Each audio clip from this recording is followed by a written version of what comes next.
This is a HeadGum podcast.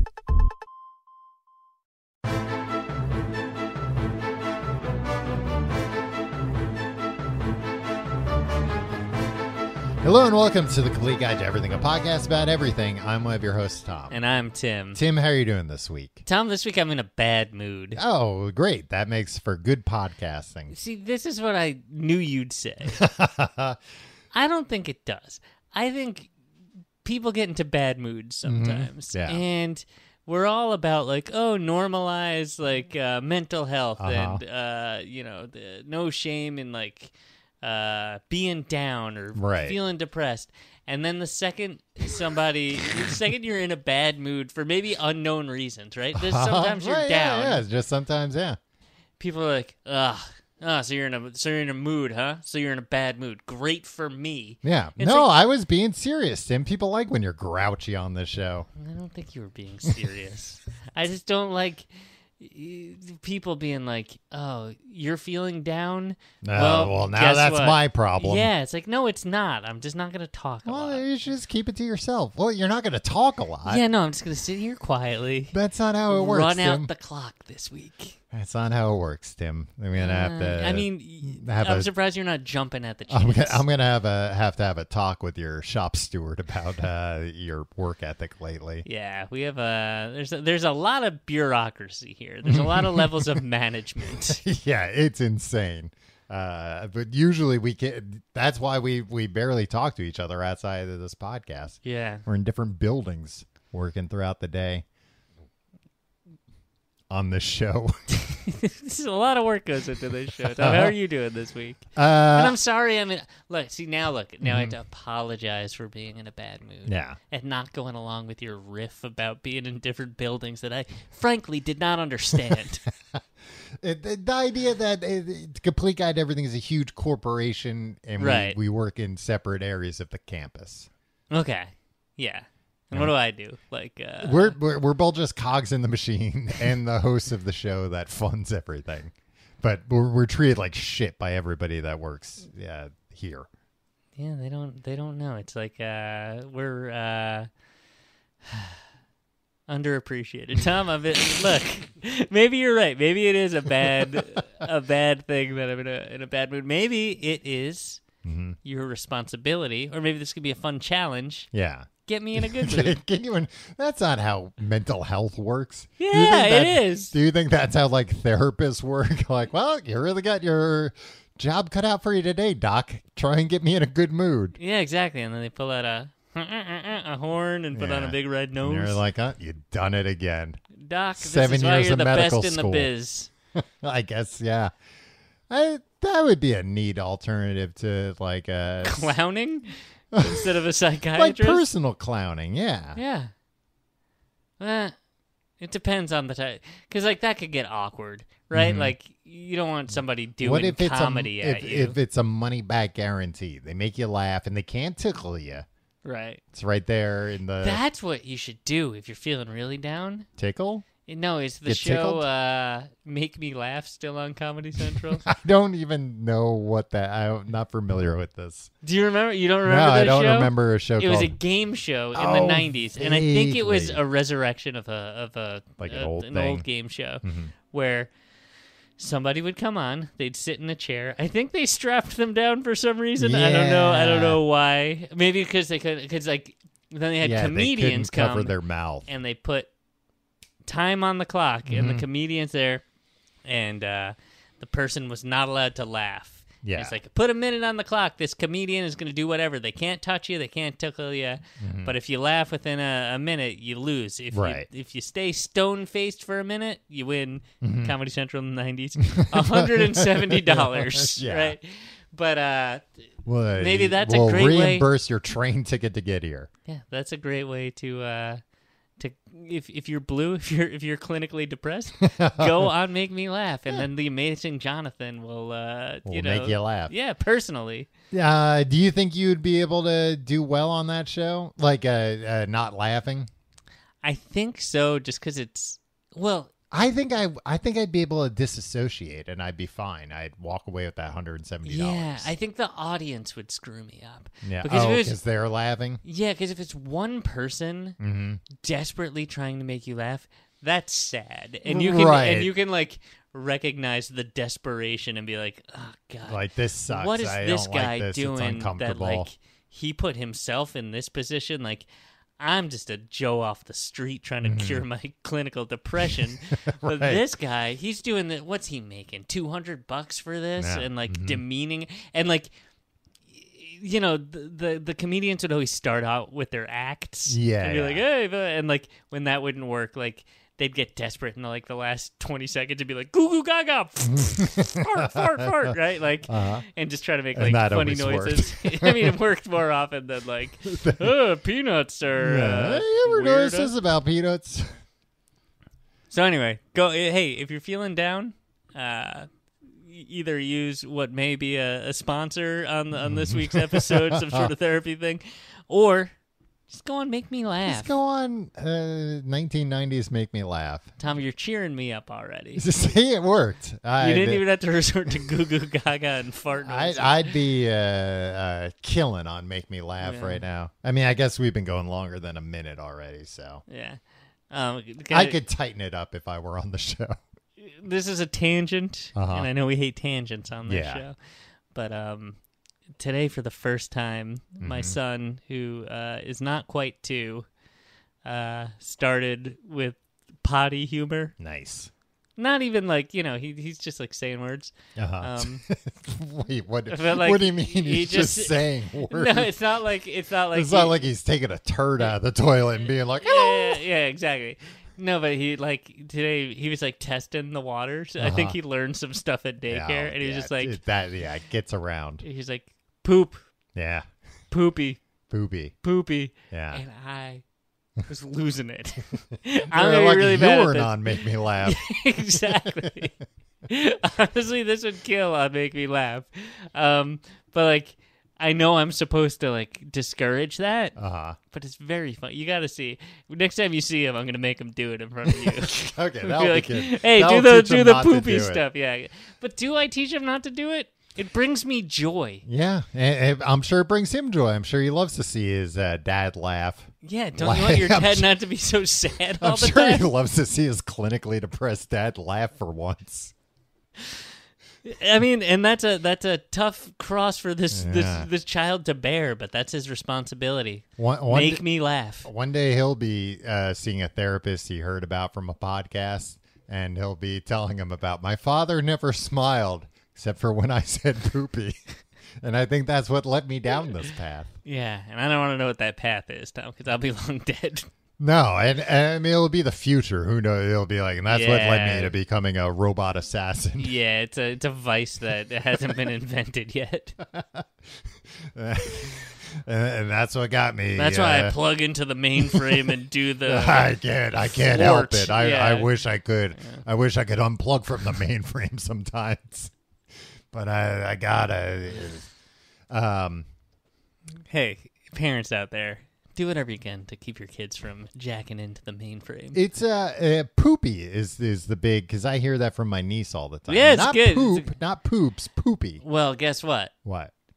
This kid's my child, trying them all. Oh, good. Started with poop, got a little bit of a reaction, moved on to poopy, got a bigger reaction. I don't think he realized I was laughing at the escalation, right? And like the calculation that I could see he was making on it when he was like, he was very much. I gotta workshop this. He was a like bit. Poop, and then he saw. He was like, okay, what can I?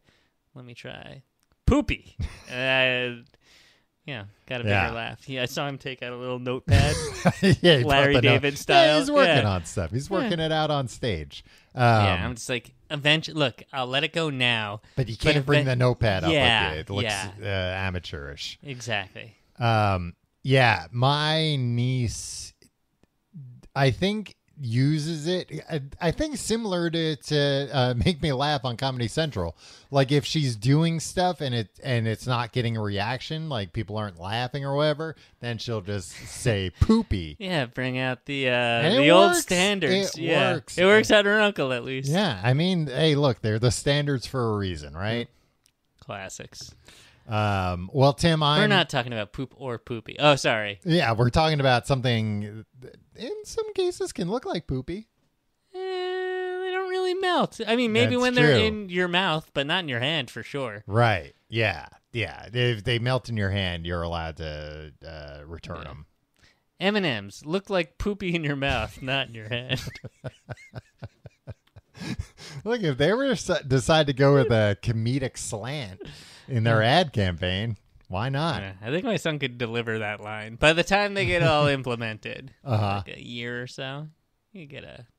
By the time what gets implemented? The marketing plan. Oh, I see. Once they buy all the cameras and say, we need somebody to say, it looks like a poopy in your mouth, not in your hands. We're making a new commercial. Buy some new cameras, everybody. Exactly.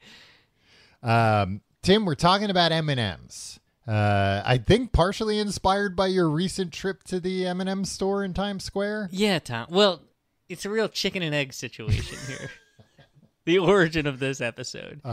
Because I was like, I had tried caramel M&Ms. Yes, I tried them recently too. And I was like, interesting. Mm-hmm. I've never had a caramel M&M before. Right. And I'm going and looking up what other varieties of M&M are there. And I'm seeing all these different varieties. There's an insane variety nowadays. Yeah. And so I'm like, hey, I'm going to be in Times Square next week. Don't ask me why. I was in Times Square. Mm-hmm. I was like, we're going to do a whole episode on M&Ms. You read in a book that there's a lot of peep shows there. And you didn't realize it was outdated information. Yeah. I read a lot of guides from the 70s for big cities. Yeah, if you saw Tim walking around, it looked like he had 2 pocketfuls of quarters in Times Square a couple of weeks ago. Brown trench coat. Yeah. And I was like, I'll go to the M&M store in Times Square, and I'll get all of these varieties. Yeah. And guess what? To get a bag of each of these, I'm playing Times Square prices. Mm-hmm. I'm probably going to spend $30-$35. It's something I'm willing to do for this podcast. You're paying out the nose, but it's all in the service of entertainment. Exactly. So I go there. Mm-hmm. The worst time of day, too, like midday. Yeah. Pushing through the crowds. Tom, you know what you really can't buy at the M&M store? M&Ms. M&Ms. Yeah. You could buy, like, gift packs. The cheapest way that I could see to buy M&Ms was, like... Probably like a share bag or something. Like a $30 gift pack that came with, like, some, like, plastic cube with with the red M&M character on top. Not even the sexy one. Some real trash that, like... The sexy green one, that was like double now that's the price. Different. Yeah. And I was like, I almost bought that just to display in my home. Right. Even if it didn't come with any M&Ms at all. Yeah, no, that's just, she's an icon, Tom. Mm-hmm. Well, we're going to be talking about her, Tim. We got a lot of stuff to cover about M&Ms. So I left the M&M store furious. Mm-hmm. But I digress. We got to get to the basics here, Tom. Well, some people don't even know what M and M's. What are they talking about here? M&M's. The rapper, the white rapper. Oh, the white rapper. They're the best rapper that's ever lived. That's who they're talking about. The guy that rhymes words that you didn't think rhymed, but they rhyme. They rhyme the way he says them, at least. What do you think about Eminem? I think that's kind of my feeling too, where I'm like, not for me. I was never really a big fan of his, like, in the beginning, like, when people are like, oh, these are the classic albums, where it's like, like the edgelordy stuff, where it's like, hey, this is, my ex-wife is tied up in the trunk of my car, and I'm going to murder her. And it's just like, well, that just seems like, I don't know, harassment.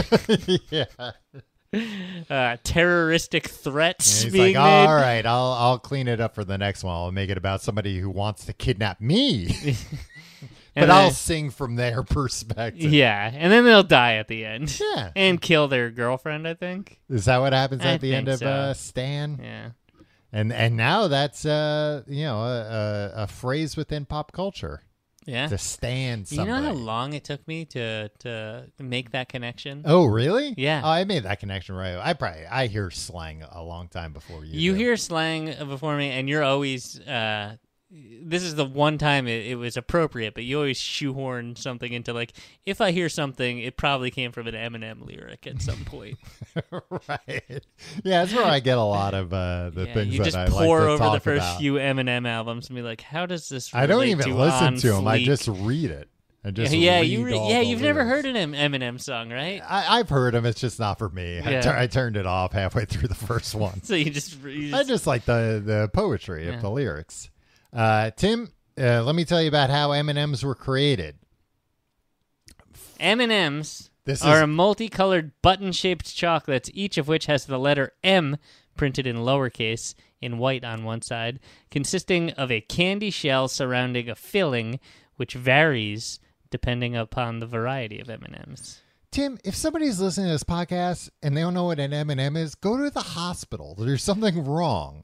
They don't serve M&Ms at the hospital, Tom. No, I'm not they saying serve to get medicine some. there. I'm saying you need moron. to go because something's happened to you and you've forgotten something everybody knows about. Tom. Everybody knows about M&Ms. Nobody. Check your privilege. Not everybody knows what M&Ms are. Tim, you're always sending me texts where there are claps in the middle of everything you say, and now you're doing it in real life. I don't like it at all. I don't care what you like. You're always behind on all the slang and everything. Everybody. My slang game is on fleek, Tom. If you know how to download a podcast and you don't know what an M&M is. Download a podcast. What is it? Stream a podcast. Yeah, everybody's streaming these days, Tom. Look, if somebody is a weirdo that doesn't know what M&Ms are but knows what podcasts are, I don't know what they're doing. They might be getting their podcast via mail service. They might be in prison. They might have been in prison since like the 40s before M&Ms were. Yeah, and so what? Out. All right. In that one case, we don't want people who have been incarcerated listening to the show to learn about the candies that we all know and love. Yeah, I guess you're right. They have to get acclimated for when they get out. Yeah. Yeah, you don't want to be out in the first day you're seeing all these new candies you never heard of. It can be overwhelming. Drives you crazy. All of a sudden they throw you back in the clink, back in the slammer. Exactly. Because you were what we're doing here is inciting a riot. Reducing recidivism rates by introducing people to candies that might be unfamiliar to them when they're released from prison in a safe, managed way over the course of an hour. Yeah, exactly. Not just you walk into a store, bam, it's in your face, all these different flavors too. No, we're gonna. And are these guys alive? Who? The M&Ms. Oh, yeah. Right? If you've only seen the commercials. Yeah. Then, you get out of prison that. and you go in. They do exist, right? And then you freaking you go to a manic episode. Yeah, and then they throw you back in. Assaulting people there. Yeah. So we don't want you to go back. Tim, M&Ms were created by Forrest Mars Sr.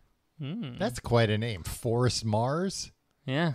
Is Mars the real name? Yeah, Veronica Mars. Right. Forrest Mars, son of the Mars Candy founder, had a falling out with his illustrious father, and in 1932 went to England to try and go it alone in the confectionery business. This is from mentalfloss.com, by the way. Story goes on a visit to Spain during the country's civil war. He observed soldiers eating chocolate candies encased in a hard, sugary shell. This was a revelation. Wait, he just stole it from soldiers? Yeah. Stolen valor. M&Ms are stolen valor. Quite literally. This is a revelation of Mars, who, like any good candy maker, knew that chocolate sales plummeted during the summertime for obvious reasons. But it may also be a cover for a much less revolutionary truth that Mars copied the idea from another company, rather than Spanish soldiers. English candy maker Roundtrees of York came out with Smarties. the hard-shelled chocolate candies in 1937. That's not what I know Smarties to be, Tom. I think they had to change. This is like a Dennis the Menace situation where there's a British Smarties and then a U.S. Smarties. What are you talking about with Dennis? This is a Dennis the Menace situation. You know the Dennis the Menace that is beloved in UK culture is different? Is not. You don't know about the No, UK I don't know Dennis about the Menace? British Dennis the Menace. He's an what's his actual deal? menace. Like a bag. Like We've a talked villain? about this. This is the UK. He's got black hair. Yeah, I think I've seen this guy before, but I didn't realize he was Dennis the Menace. He's Dennis the Menace. He's a British Dennis the Menace. Yeah. He wears like a Freddy Krueger shirt. Mm-hmm. He's a real piece of shit. Because like. You know our Dennis the Menace? You're like, he's Stop not... getting so mad at cartoon characters. Our Dennis the Menace isn't that much of a menace. No, he's mostly just a menace to Mr. Wilson. He's just an inquisitive child that some freaking old man is like, yeah. get out of here, I don't like kids. Look, he goes too far sometimes. When does he go too far? When he put the radio inside the barbecue grill that Mr. Wilson was building, and then he was like, help, I'm stuck in the barbecue grill. And Mr. Wilson had to take the whole thing apart. Yeah, but that's funny. Yeah, it was pretty. And not to Mr. Wilson. He looked like he was about to have an aneurysm about it. Yeah, I think that guy actually died on set. I think the guy that played Mr. Wilson in the 1950s... Dennis the Menace. Dennis the Menace, he must have been a method actor or something. He got so mad. The same thing happened to Alf's dad. Yeah, I was going to say, I think that's his son. His son became Alf's dad. All right, we're off the rails. We got to talk about M&M's. All right, yeah. Is it just that Dennis the Menace? Like, that's just a fun name to say? So, like, enough people came up with, like, hey, Dennis the Menace. Yeah, but they came out in, like, the same year or something. Yeah. It was, like, real coincidence. Anyway, so Smarties, some people say, is what gave this guy his idea. And he came up with the manufacturing process, patented it. Does this mean anything to you? Oh, Smarty. No. Okay. What is that? It's a Sesame Street reference, a recent Sesame Street reference. Yeah, I'm not caught up on recent Sesame Street, unfortunately. But they anyway, say poopy now. What'd you say? They say poopy now on it. No, they don't. They do, according to my son. That's where he learned I learned it from Sesame Street. Well, then we gotta let you say it. Big Bird said it. Count said it. Yeah. He said, "I'll be back. I gotta take a poopy." So after this guy came up with the idea, he approached I would like to say first off, this guy, Forrest Mars. Forrest Mars Sr., son of the founder. How was he seen? Oh, I guess later he had a son. Yeah, Tom. Jesus Christ. Yeah, but that's still Who confusing. needs to go to a hospital now? I thought that was like on his birth certificate. Forrest Mars Sr. Anyway. That's a good way to entrap your kid, though. Yeah, make sure that they have to name their son, if they have one, the same name you name them. Yeah. Which, like, why would you care if it's not your name? Yeah. And it can't be your name, otherwise that would make them Well, junior. you could have different middle names. Because me, my dad, and my grandpa are all Toms, but we have different middle names. Right. So we're not juniors and the third and all that. That's why you don't have to reference me as Thomas Rose the third. That stinks. Are you a little bummed about that? No, I like that. Because I would have never wanted to be a junior. You know? Yeah, but you would have been a third. Yeah, I wouldn't have wanted to be a third either. I could have been a junior if my dad was like, no, this madness with different middle names ends here. Yeah. I feel like people don't name their kids their names anymore as often. No, right? I think Is it because of the phone? The phone. Because I just know the telephone, that was what made me so mad about me and my dad having the same name. Because somebody would call and they'd be like, well, half the time they thought I was my mom, first off. Yeah. And then they're like, oh, hi, you must be Mrs. No, I'm Tom. Oh, you're who I wanted to talk to. And then the man of the house. It's like, no, I don't think it's because phones. Because like everybody has, like even my parents have cell phones now. They don't have a house phone. Really? Yeah. Which I've been thinking about making some prank calls to your house phone lately. Maybe we should see who has that number now. Yeah, that would be so interesting. Right? I don't know. Maybe it's someone interesting. I don't know. Maybe it's a celebrity. I think it's more that our generation has lower self-esteem, and I know when my son was born, it's like he won't want my name. What does he want to be Tim named Jr. the same as me? Like he's got to be better than me. He'll I don't want to saddle him with this, with the burden of being me. Already, I mean, he's saddled with like, how's he ever going to come up with a better podcast than this? I know, yeah. And every podcast he comes up with is going to be measured up against this one. Exactly. It's unfair to him. Yeah. Even the first one, Poopy's the podcast. Tom, this kid started a podcast. It would rocket up the charts, surpass us in the massacre first day. us. So anyway, this guy, Forrest Mars, he comes up with M&Ms. He goes to I was going to say like pretty good work for a Nepo baby. You know, he's working for his dad's chocolate company. He comes up with M&Ms. Yeah, steals it from either soldiers or another company. Yeah. He approached Bruce Murray. Do you know who that is? Bruce Springsteen. He's different name. He's the son of Hershey's company president, William Murray. Not the current president at the time. And he's like, hey, let's go into business together. And he turned out to be a strategic ally for Mars since Hershey's dominated the production of ration chocolate during World War II.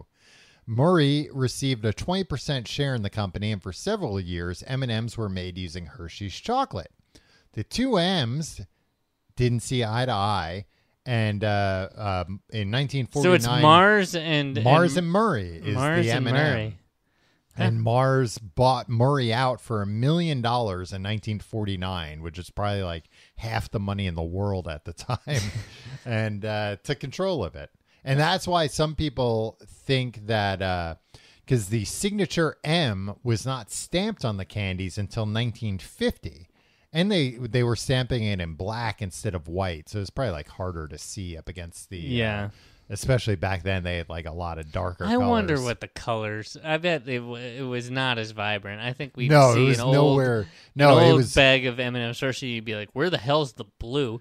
And then you'd also be like, all these colors are drab. No, because the reason blue came about was because in the 90s, they decided, look, we have brown and tan. Yeah. We do not need these two. Everybody just thinks this is brown and light brown. So let's get rid of tan and replace it with something. But yeah, you look at the old colors and it's like yellow, brown, tan, maroon. Yeah. Fun candy, assholes. Well, I mean, back then that was kids fun. go bonkers over maroon. Back then, kids went bonkers over light brown. Just seeing something in and green. I guess they had green. Well, too. they always have to have some sexiness to them. Well, these were all like earth tones, kind of. Yeah. Except for the green, she wears high heels. But yeah, so the M's didn't come until a year after the split. So a lot of people interpreted that as like him stamping his authority, like I'm the true M. Look, just one M on these candies. Right. Like I can't just change the name to M's, even though he probably could have gotten away with it. Yeah, M&M's is a good name. It is a good name. It rolls off the tongue. Yeah. So you want to keep the name. The white rapper himself will tell you that. Yeah, he was like, I got to come up with a good name that's easy to rap with when I'm in these rap battles. It's got to really can't ruin my flow. Yeah. M&M's, that's what I'll name myself. Ladies and gentlemen, M&M's. And everybody was like, ooh, put their hands out, thinking somebody was going to come on stage and give everybody a little bit of M&M's. Yeah. And you know, first night he didn't. He got booed. And so every rap battle after that, he showed up with... he brought enough for everyone. Yeah, a bunch of fun-sized packets. M&M's is probably like one of the best like shareable candies for that reason, right? in that they're very small. Yeah, if somebody's like, "Oh, you got a Hershey bar? Let me get some of that." It's like, you get a square. I mean, I guess a Hershey bar is another easy example. Let me get some of that Snickers bar. You can't do that. I'm gonna get nougat all over my hands. Yeah, there's no way. I mean, hey, if you can get a knife, I can slice a right. Yeah, that's all right. But that's a pain. Bring silverware into this. You gotta take a knife to candy. What are you out of your mind? Yeah, psychos.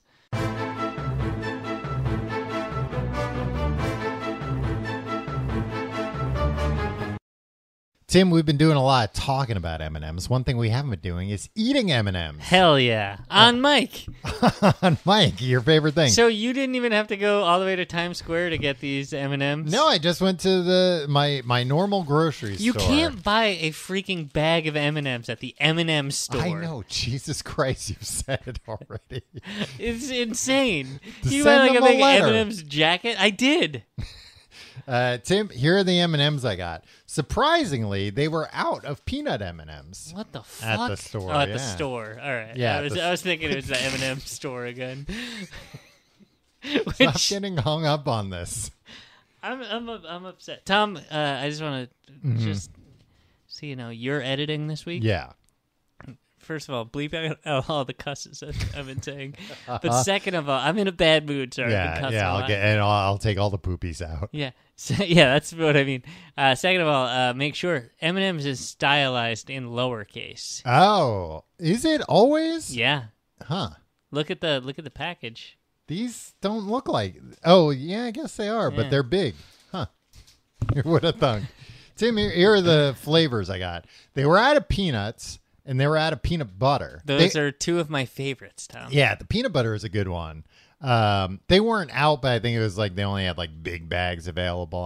I'll eat them if I buy that. Yeah. So I got regular milk chocolate. Milk chocolate. Milk chocolate now is just a flavor of M&Ms. Isn't that crazy? It's not just... yay. Caramel. Caramel or caramel, as some people may say. Fudge brownie. That's what I was looking for, Tom. That's why I went to the goddamn M&M store in Times Square. And pretzel. Pretzel? Yeah. Okay. I didn't even know about pretzel. Let's start with fudge brownie, maybe. Yeah. Since it seems like... I thought that pretzel one was going to be cookies. There's one that has like cookies in the center. And it was so bad, I spit it out one time. Wow. And that's what you were looking for? I thought it was going to be I thought it was going to be a peanut. Oh, the brownie one is good. I got a red one. See how it tastes. Tastes like a brownie.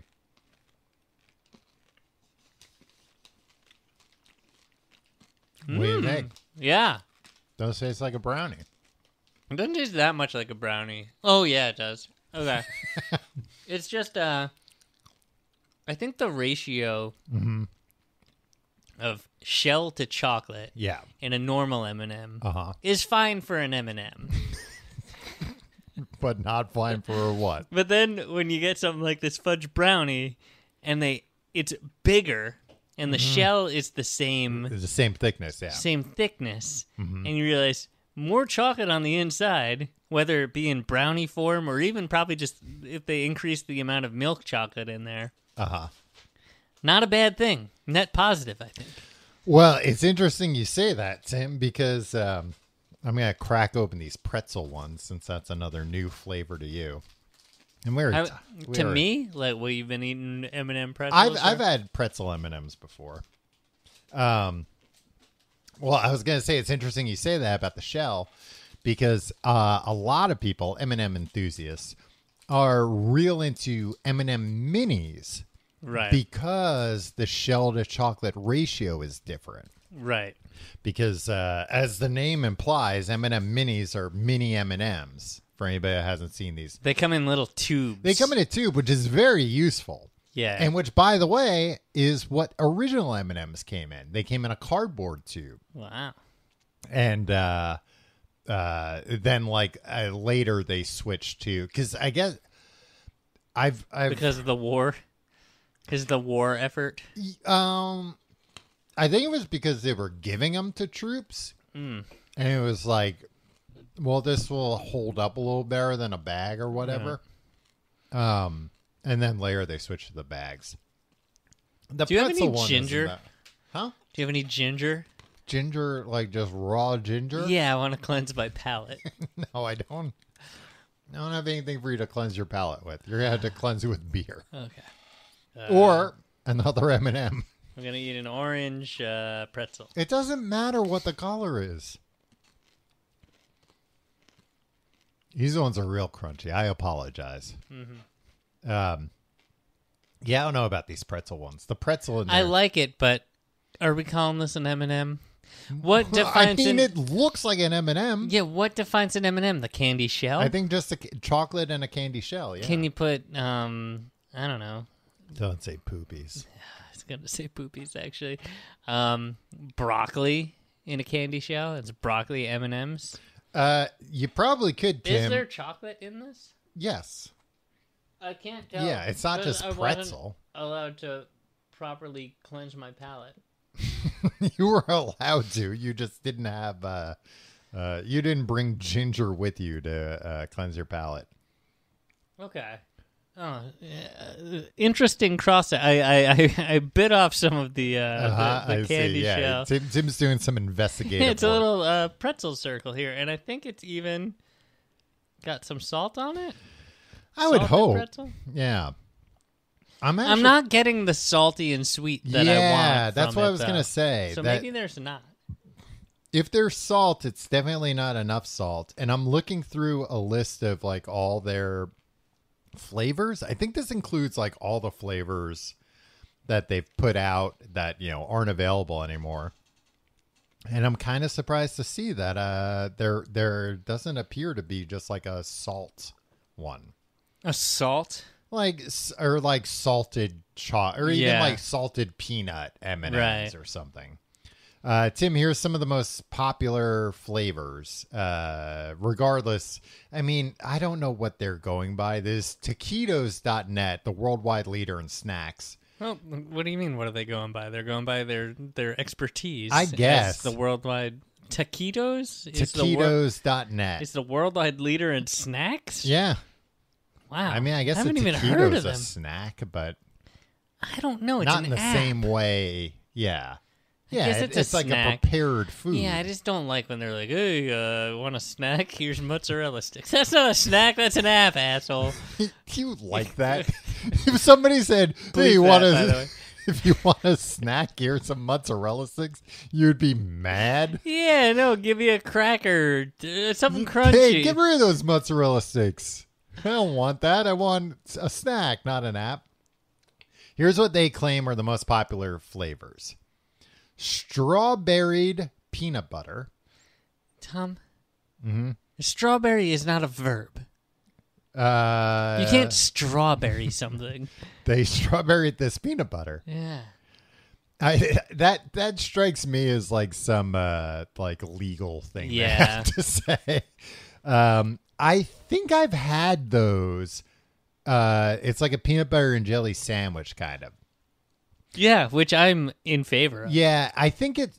But there's also chocolate involved. Yeah, this is the case with a lot of candies that I like. The first time I have them, I go, oh, this tastes like medicine. And then I eat the whole bag, and I go, that's pretty good. I like that. Medicine sometimes tastes good. Sometimes medicine tastes good. And sometimes it makes you feel good. What medicine are you talking about? Talking about the good stuff. God's medicine. The next most popular one, which I've never seen, never heard about, wild cherry M&Ms. Wild cherry. Wild cherry, they say. What is that? Is there an actual meant to be a cherry inside the way that there was a pretzel inside? The inside seemed to be uniformly cherry-flavored chocolate as opposed to cherry bits embedded in the chocolate. Oh, I don't want that. I bet tasted like chocolate-covered cherries. Yeah, I would eat a chocolate-covered cherry if I wanted that. Because I got a lot of those at my disposal. You don't have a lot of those.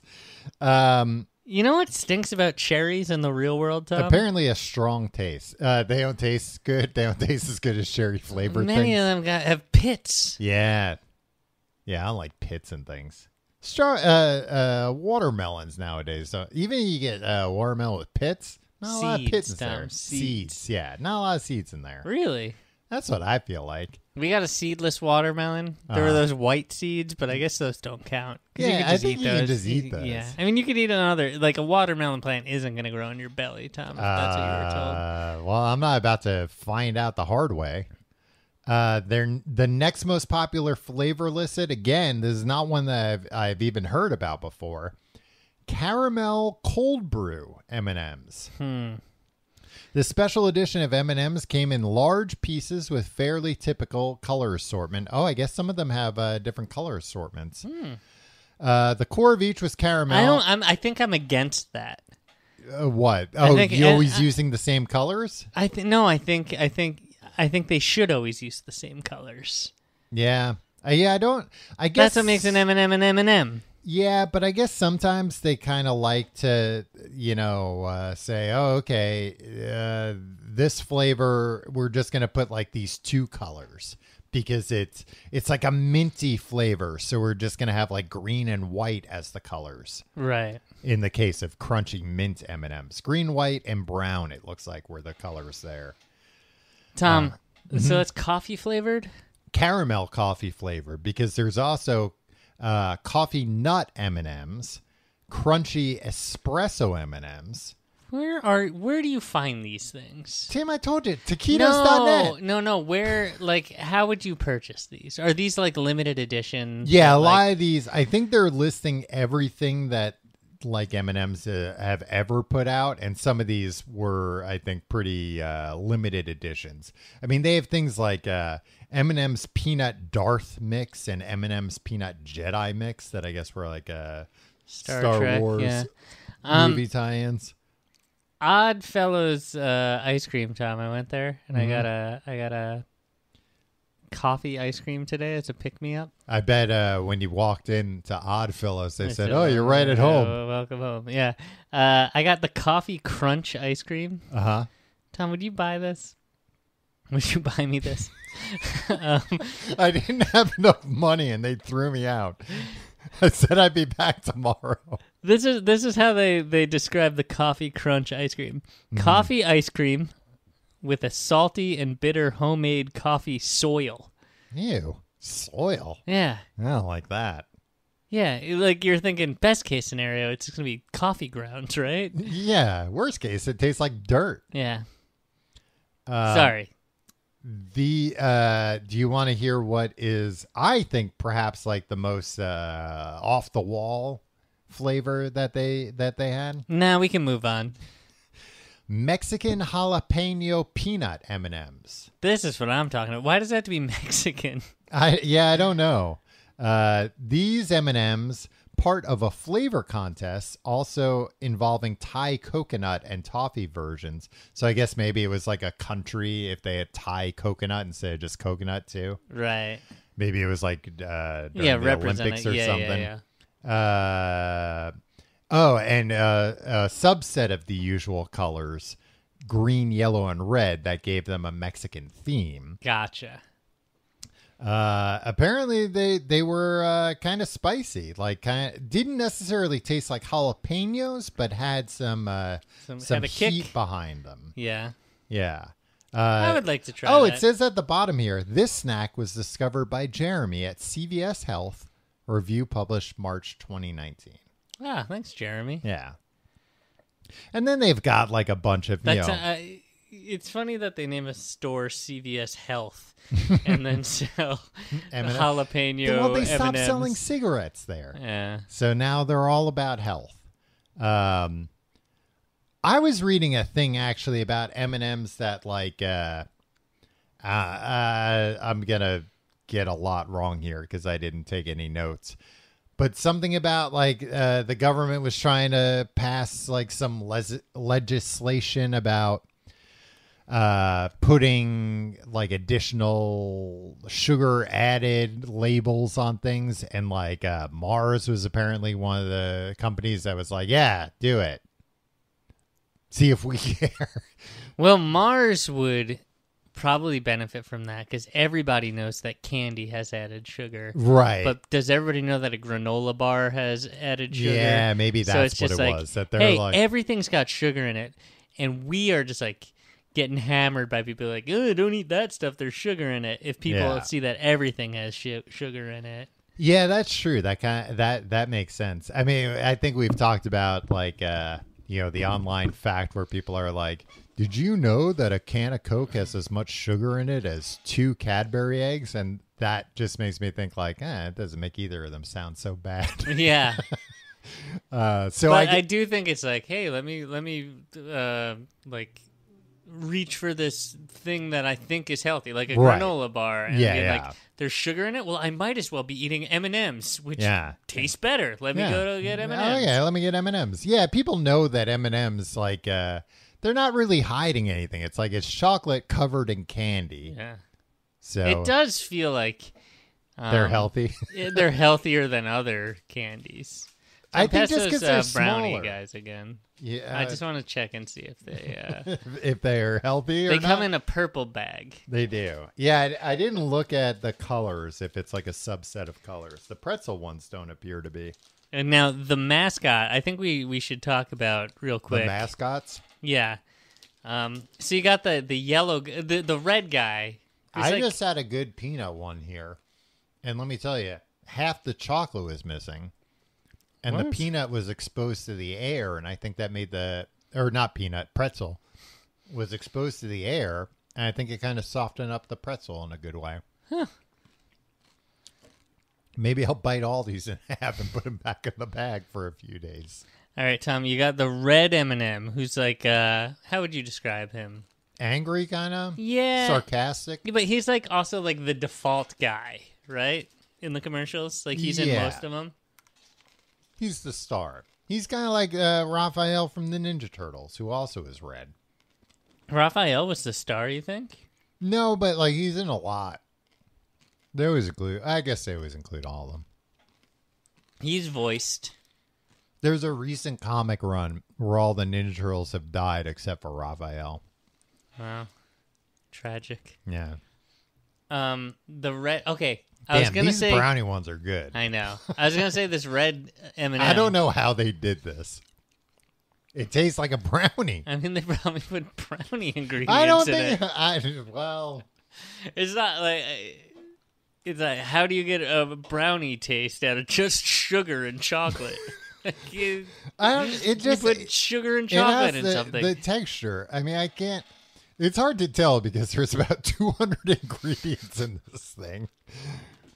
What exactly it is, but they nailed it. It tastes like a brownie. It feels like a brownie. It has a brownie mouthfeel. Hey, if you're craving a brownie, check out these M&Ms. So the red M&M, I was gonna describe him as like he's kind of like a John Lovitz character. Yeah. Voiced by John Lovitz. Oh, is he? Well, currently, I think voiced by Billy West. Oh, okay, yeah. He does a lot of stuff. Tons of voice. Yeah, but John Lovitz probably got too expensive. Yeah. Yeah, and Billy West, I would think Billy West isn't super cheap either. No.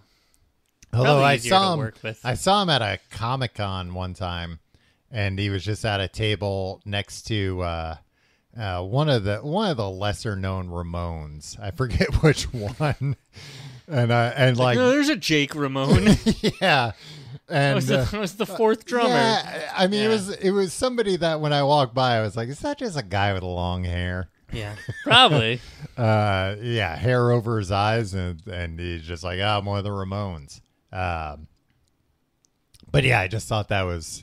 And they had like a sign. I think Billy West had a sign at his booth that like something that said like, don't ask him to do voices, which makes sense because it's like, yeah, that's his livelihood. And I'm sure some of those voices are like straining to do.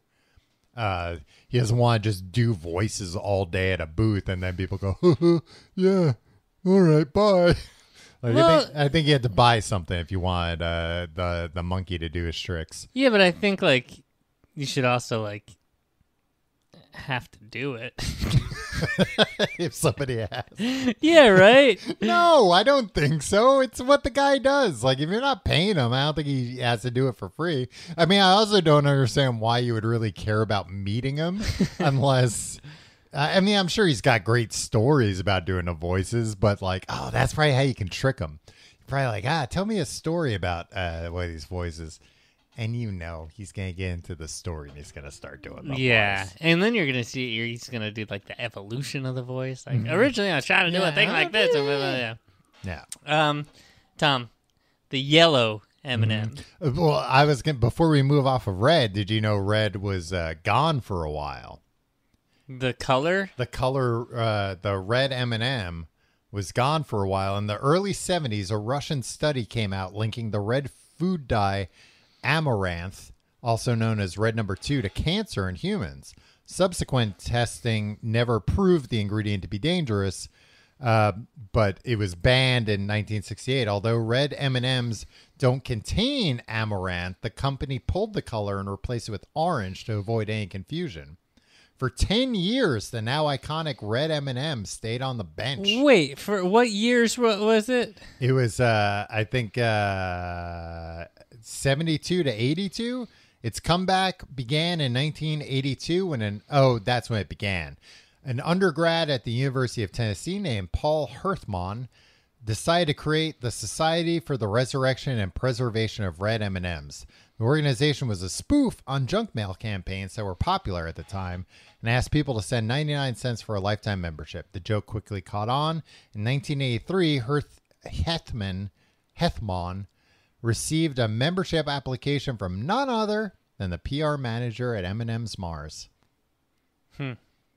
So, yeah, for 10 years. So, I guess like somewhere mid-70s to mid-80s, it was... Before I was born and then before I was able to eat candy. Yeah.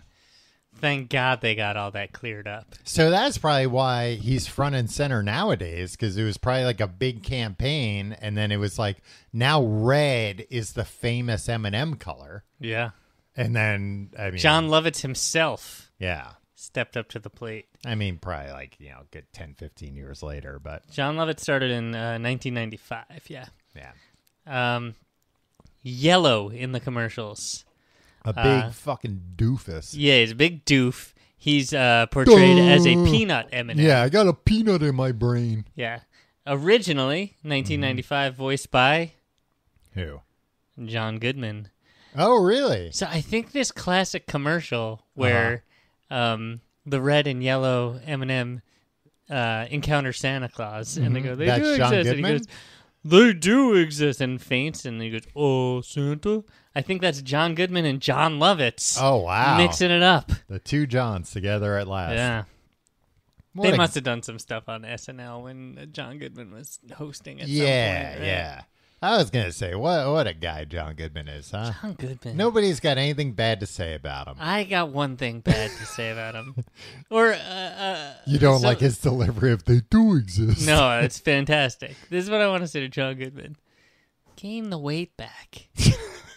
No, I think he lost the weight for his health. I know. And he's still like he's still like very tall and like broad. Yeah, I know. Just, I will never, it's when, you know how you get like dumb shit ingrained in your brain for no reason from when you're a kid? Yeah. I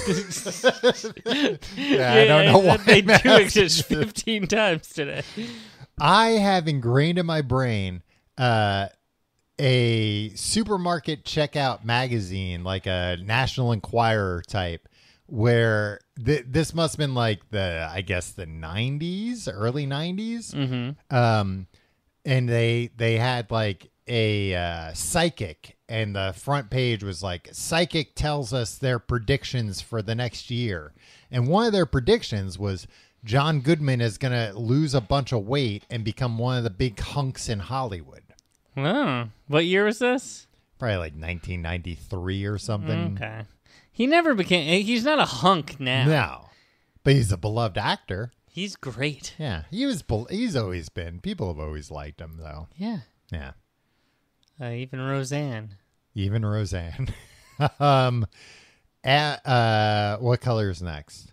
I know what you want to talk about, you little pervert. No, I'm gonna go to green. I'm gonna go to. Sorry, I always got green on the mind. Freudian slip. I'm gonna go to blue. Okay. Because blue is the newest one to be introduced, Tom. Right? Well, I think the newest mainline one for sure. I think. Yeah. This is why it's like, but or is purple. Yeah, but I don't think purple's like a regular everyday color. Oh, I have a regular pack of M&Ms I can look at here. No, I see on the regular M&Ms green, yellow, blue, orange, red. No purple. There is a purple M&M, but not all the time. Okay. None of these M&Ms I got have any special colors. That's fine. No, it's not fine. I'm mad. I buy 4 packs of M&Ms. These colors are freaking carcinogens. Like, they're all carcinogens. So you might as well put some fun ones in there. Blue, Tom. Mm-hmm. So there was a genius marketing campaign. Yeah, there was a contest. Yeah. You saw it as a contest. I saw it as a marketing campaign where they were like, we're introducing a new color. Want another one of these? I'm just staring at them. We're going to introduce a new color to M&Ms, and this is we're going to make this into an event. Yeah. And it worked on me. It's like, what year was this? 1995, 1996? In the mid-90s, Mars decided that having both a tan and a brown was redundant and a bit too dreary for a modern candy brand. Mm-hmm. So they decided to replace tan with pink, purple, or blue in a consumer voting campaign that proved immensely popular. Fans eventually chose blue, of course, but 20 years later, there are those who look back fondly on tan as a muted relic of a bygone era. What asshole wrote this? Tom, you didn't write that, did you? Was that mentalfloss.com? That was Mental Floss. It wasn't me. I do think it was a lot of fun. Pop open these caramels. To call an 800 number. It was an 800 number, right? Yeah, and talk to one of the M&Ms. No, there was a number that you would call to vote for blue. There was a number that you would call to vote for purple. There was a number that you'd call to vote for pink. To me, there's classic boys against girls, and they split the girl vote. Yeah, they split the vote on purple and pink. Mm-hmm. Also, pink is too close to red. I mean, blue's a primary color. Of course it's going to win. That's true. I mean... Because it's like, the missing primary color in those. Yeah, but you can say blue is represented in purple. Yeah, but as half of it. But I want the whole thing. I mean, that's the problem there, is that purple is a mix of 2 colors. One of the colors that's running. And then pink is just light red. Blue? I knew, as soon as I saw those commercials, I knew the turnout. I didn't get too invested in calling up. I called up a lot. And it turns out my wife, who I did not know at the time, was also very, she exercised her What right. What was she voting for? I think she was a blue lady. Oh, wow. And she was sad. A gender traitor. Tom, the blue in the commercials is supposed to be cool. Yeah. And he's an almond M&M. Oh. Have you had an almond M&M? Yeah. Not regularly. I don't like to make a habit out of it, but I think I've had an almond M&M.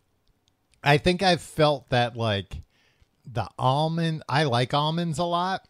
Mm-hmm. I don't like almond paste. I don't like things that taste like almonds that aren't almonds. Do you not like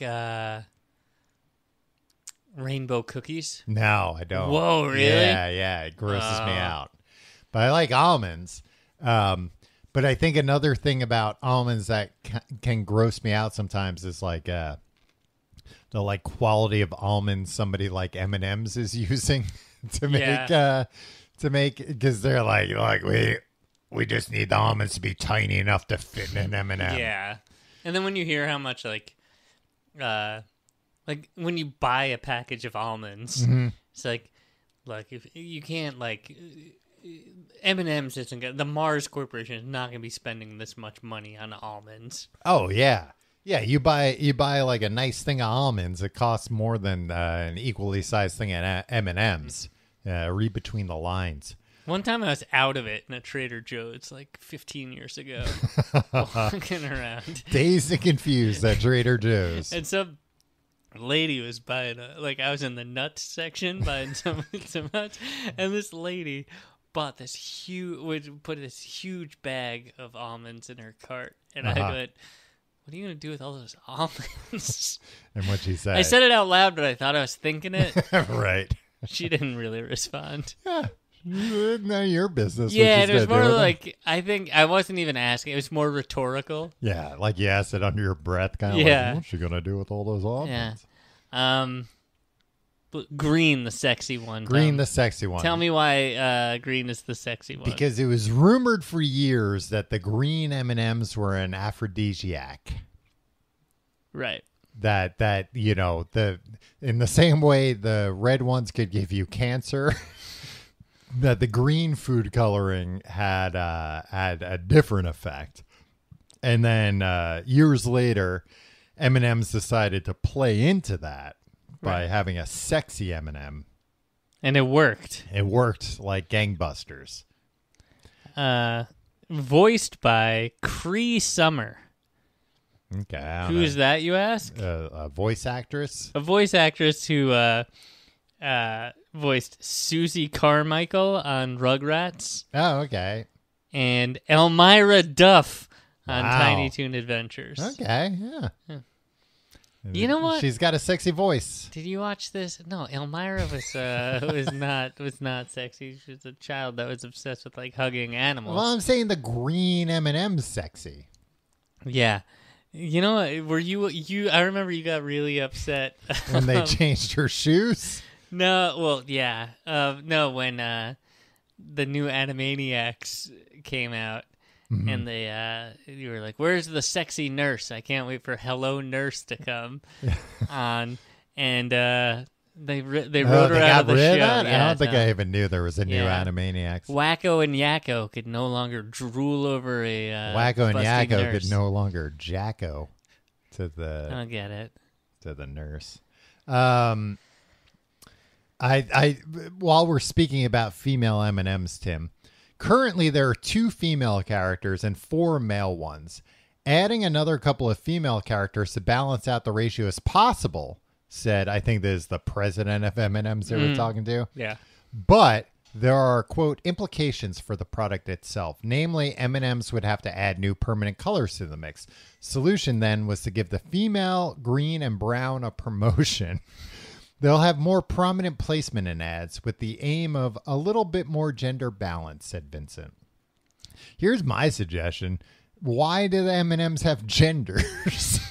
Why not just make them genderless M&Ms? I don't even understand how they're speaking, let alone... yeah, the anthropomorphizing of...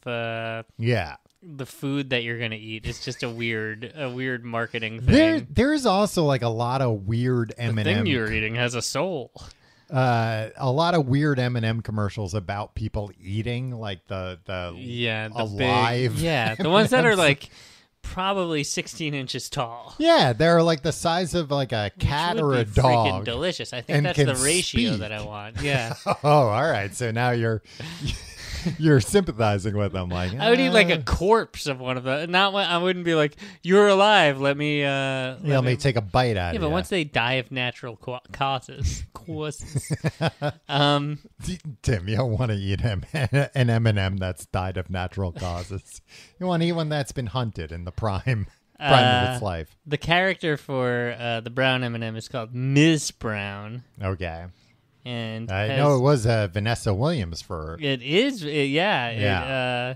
And if you notice, they all have, they're either peanut, almond, whatever. Yeah. Often either dark chocolate, milk chocolate, and fudge brownie. Oh, well, I think I'm pretty confident in saying fudge brownie is our favorite. I think so, Tom. Purple... which I'm still not clear on when purple is used. Just sometimes. Amber Ruffin. I'm a big Amber Ruffin fan. Yeah. So that must be fairly new then, if she's the voice. Yeah. Huh. And she's represented as peanut caramel cold brew. Oh, yeah. Vegan. Oh, vegan M&Ms. Okay. Now I've seen everything. I guess the world's going to the toilet. Hazelnut spread, which is just Nutella. Yeah, but they can't say Nutella. Yeah. And then in the commercials, there's not a caramel M&M, but there is a caramel guy that they're like, we're going to incorporate you into M&Ms. Wait, they were talking to? Yeah, they were talking to We're going to incorporate you in. Yeah, I think it's like the red M&M was talking to a caramel and being like, what do we do Oh, to get so you the other M&Ms decide this? Yeah. Not anybody higher up the chain. I mean, I don't think they like have like the CEO of Mars come in and be like, I'll be in the commercials and talk to the M&Ms. Not in the commercials, but, behind the scenes. I'm talking about in the commercials. And that was, the caramel was voiced by David Cross. Oh, okay. Huh, good for him. Yeah. There's an orange guy. If you like the show, you can find out more at tcgte.com. You can find all our social media links there. You can find me on social media at Tom Reynolds. Tell me your pal Tim. Your pal Tim. And you can check out our Patreon, patreon.com/complete guide. This week we're reading Waiting for Godot, a play. Godot. Godo. Godo. We read a play like it were a book. Yeah, it came in a book form when I saw it. It came in a PDF form the way I saw it. Oh. But sometimes books come that way. Yeah, when you pirate them. I didn't pirate Sometimes a book comes without a cover. Patreon.com/complete guide. You can get the new books of podcast about Waiting for Godot. You get, what did we talk about last week? Catching the Big Fish. Yeah, by David Lynch. Yeah, and all the other books we've read. They're all on there. Patreon.com/complete guide. Do you have any final thoughts about M&Ms? I have one. I like them. Okay. I don't want to make this too heady. Yeah. But I think they might be the best candy line. They're a pretty good candy. Like they're pretty consistent, and you don't have to worry about them melting. Yeah. Two things. I lied. I want to say two things about M&Ms. The first one I lost track of in my notes. Oh, it was that Spielberg went to them. Steven Spielberg. Yeah, for E.T. And there was like a bunch of different stories about why they turned it down, but they did. He's like, I want to feature your candy in this movie as the thing that E.T. loves. Yeah, but I mean, it was still like a marketing deal. So like one of the stories is that like they didn't have the money in their marketing budget, like their budget had already been spent. Another one was that like they were like, this a shaved monkey is never gonna. They're like, this movie's not gonna be big. So Spielberg went to Hershey's. He wanted Hershey Kisses, but the company insisted he used its new Reese's Pieces, which I think worked out well. Reese's Pieces freaking rule. Yeah. And they're a ripoff of M&Ms, but like in a good way. Yeah. Great artist steal. Yeah. And the last thing, Google famously has like free food and shit. Mm-hmm. And they were having a problem with they were going through like tons and tons of M&Ms. So they had a special ops force of behavioral science PhDs conduct surveys of snacking patterns, collected data on the proximity of M&Ms bins to any given employee, consulted academic papers on food psychology, and launched an experiment. And guess what they found out, Tim? If they put the M&Ms in a cabinet, people didn't eat as many of them as if they were just out on the counter. Freaking geniuses. That's what they get those PhDs for. So yeah, I thought that was an especially stupid story about M&Ms. Tom, M&Ms. Hey, what is there still some left of? Caramel, pretzel. And the regulars, I don't like the caramel, but open. I'm going to try it again. It's too chewy. Okay. That's my final thought. Caramel, a little too chewy. We'll see you next week.